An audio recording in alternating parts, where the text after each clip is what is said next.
Les policiers ont ri d'un homme noir au tribunal, pensant avoir déjà gagné. Mais quand le juge a parlé, leurs sourires ont disparu instantanément. Ce qui s'est passé ensuite a figé toute la salle d'audience dans le choc. David Carter entra dans la salle d'audience, ses pas lents et lourds. Son cœur battait à tout rompre, mais son visage restait impassible. Il était accusé d'un crime qu'il n'avait pas commis. Le poids des accusations pesait sur lui comme une montagne. Si le jury croyait au mensonge, il risquait de tout perdre. Au premier rang, 4 policiers en uniforme étaient assis ensemble. Ils avaient l'air détendus, presque amusés. L'un d'eux, un grand homme aux yeux bleus perçants, s'adossa avec un sourire en coin. Les autres gloussèrent discrètement. Pour eux, l'affaire était déjà réglée. Ils avaient fait leur travail. Ils avaient trouvé leur bouc émissaire.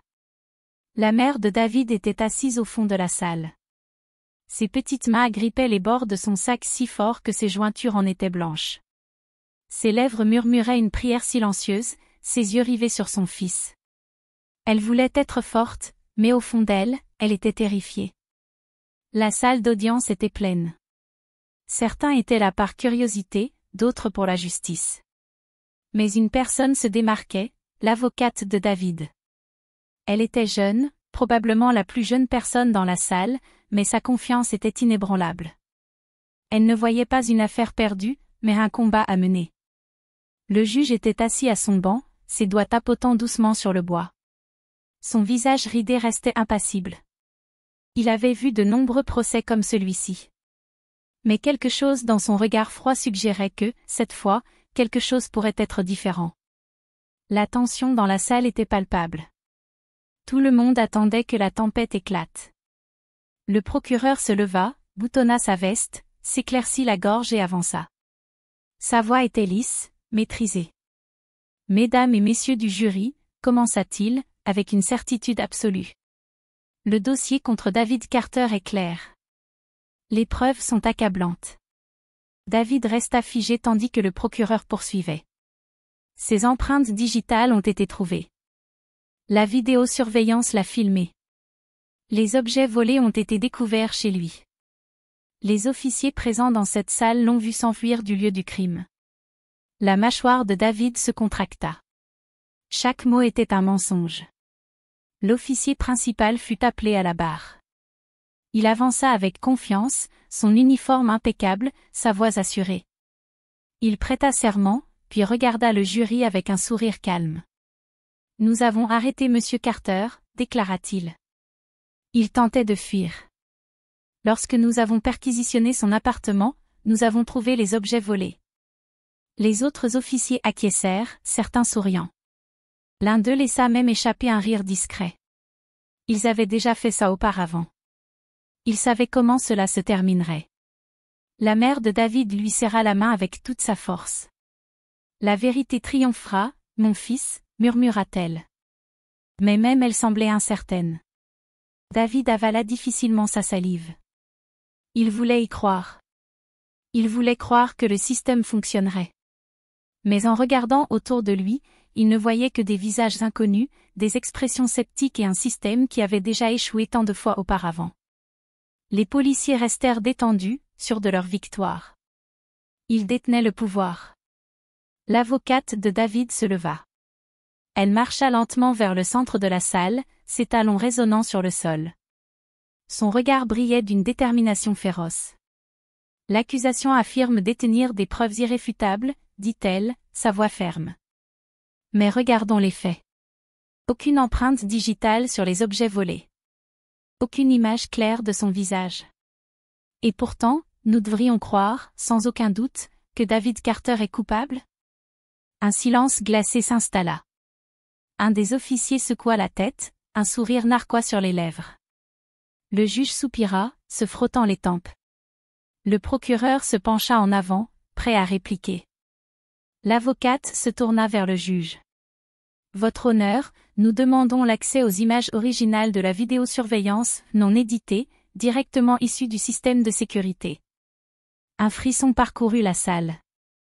Les sourires des officiers s'effacèrent. L'un d'eux se tortilla sur son siège. Un autre se racla la gorge, lançant un regard inquiet au procureur. Le juge fronça les sourcils et ajusta ses lunettes. « Avez-vous des raisons de croire que les vidéos ont été modifiées ?» demanda-t-il. L'avocate prit une profonde inspiration. « Oui, votre honneur. » Un long silence. Pour la première fois, les officiers semblaient nerveux. Ils ne l'avaient pas vu venir. Quelque chose allait basculer. Rachel se tient au centre de la salle d'audience, tenant une pile de messages imprimés. Sa voix est stable, mais une flamme brûle dans ses yeux. « Votre honneur, je soumets des preuves supplémentaires, » annonce-t-elle. Ce sont des messages échangés entre les officiers impliqués dans cette affaire, des messages qui prouvent sans aucun doute que David Carter a été piégé. Le juge lui fait signe de continuer. Un greffier lui remet les documents, et à mesure qu'il les lit, son regard se durcit. Rachel se tourne vers le jury. Ces messages révèlent un plan délibéré. Un plan pour placer des preuves. Un plan pour faire passer un homme innocent pour un coupable. Un murmure se propage dans la salle d'audience. Les journalistes écrivent frénétiquement dans leurs carnets. Les policiers, si arrogants auparavant, s'agitent soudainement sur leur siège. La mère de David porte ses mains à sa bouche. « Mon Dieu » murmure-t-elle. Son fils, qu'elle avait élevé avec amour et dignité, avait été traité comme un criminel. Mais maintenant, enfin, la vérité éclatait. L'officier principal, celui qui avait témoigné avec tant d'assurance, serre les dents. Sa mâchoire se crispe. Ses doigts se referment en poing. Mais il ne dit rien. Il sait que c'est grave. Pour la première fois depuis le début de ce cauchemar, David ressent quelque chose d'étrange, de l'espoir. Il jette un regard à Rachel, qui se penche vers lui et murmure « Nous sommes en train de renverser la situation. » Le juge met les documents de côté. Sa voix est ferme. « Sergent Mitchell » dit-il en s'adressant à l'officier principal, approché pour un contre-interrogatoire. Mitchell se lève, les mouvements raides. Des perles de sueur se forment sur son front tandis qu'il marche vers la barre des témoins. Rachel avance d'un pas assuré. « Sergent Mitchell, vous avez juré sous serment que toutes les preuves de cette affaire ont été obtenues légalement. Que votre équipe n'avait aucun doute sur la culpabilité de M. Carter. Alors, expliquez-moi ces messages. » Mitchell s'éclaircit la gorge. « Ils sont sortis de leur contexte, » dit-il, sa voix moins assurée. Rachel ne scie pas, hors contexte.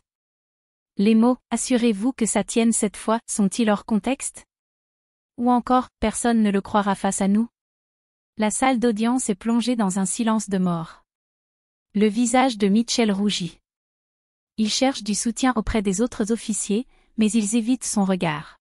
« Sergent Mitchell » insiste Rachel, « avez-vous, oui ou non, fabriqué des preuves contre mon client ?»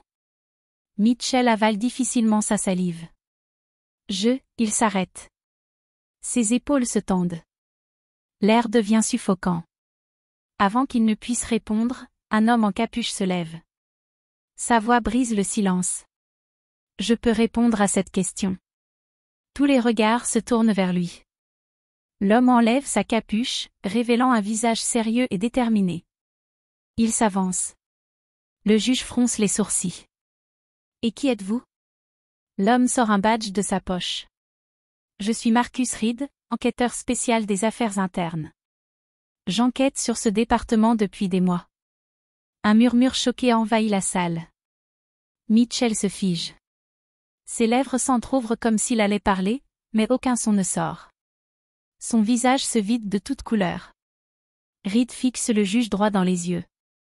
Votre honneur, ces officiers ont une longue histoire de fabrication de preuves et d'arrestations abusives. Cette affaire? Ce n'est pas la première. Mais ce sera la dernière. La salle explose. Les journalistes griffonnent frénétiquement. Les autres officiers restent paralysés, incapables de réagir. Rachel se tourne vers le juge. Votre honneur, au vu de ces témoignages et des nouvelles preuves, je demande officiellement l'abandon immédiat de toutes les charges contre mon client. Le juge lève la main, et la salle retrouve son calme. Son expression est indéchiffrable. Il regarde David, puis Rachel, et enfin les officiers qui, quelques instants plus tôt, étaient persuadés d'avoir gagné. Silence dans la salle, dit-il. Je vais rendre ma décision sous peu. David expire, mais son cœur bat encore à tout rompre. Il est proche, si proche de la liberté. Mais la justice sera-t-elle vraiment rendue? Le juge ajuste ses lunettes et fixe David. La salle d'audience retient son souffle. Puis, sa voix résonne.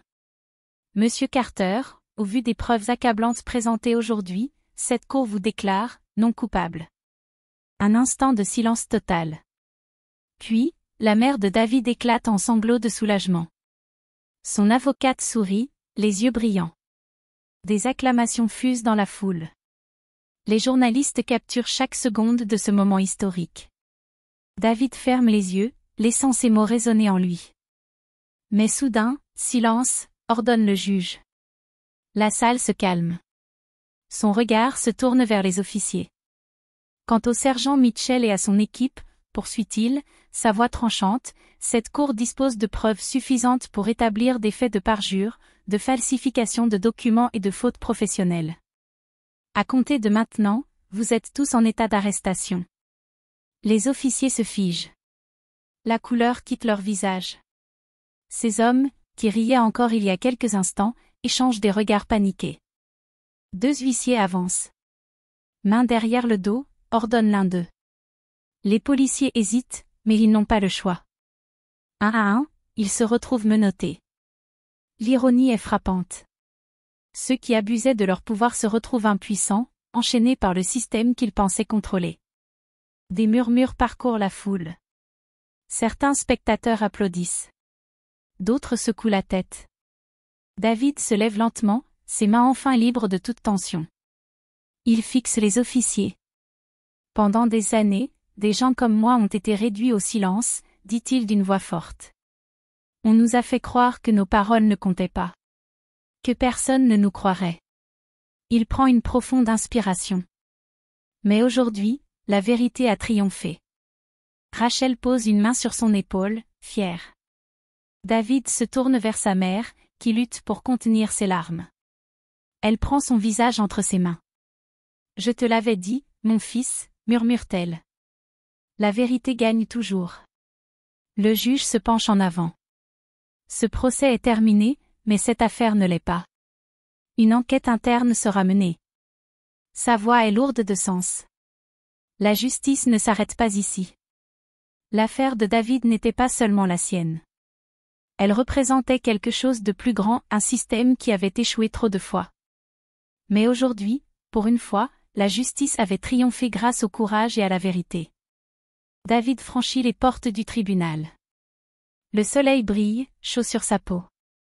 Il inspire profondément cet air de liberté, un air qu'il avait cru ne jamais respirer à nouveau. Sa mère se précipite vers lui et l'enlace. « C'est fini », chuchote-t-elle. « C'est vraiment fini. » À l'intérieur, les policiers sont emmenés, le visage marqué par la peur qu'ils infligeaient autrefois aux autres. Les portes du tribunal se referment derrière eux. Les nouvelles se répandent vite. Des policiers corrompus démasqués lors d'un procès choquant. La justice triomphe pour David Carter. David regarde Rachel. « Merci », dit-il, la voix tremblante d'émotion. Elle sourit. « C'est votre victoire, David. » Et parfois, ceux qui rient les premiers, sont ceux qui tombent le plus bas.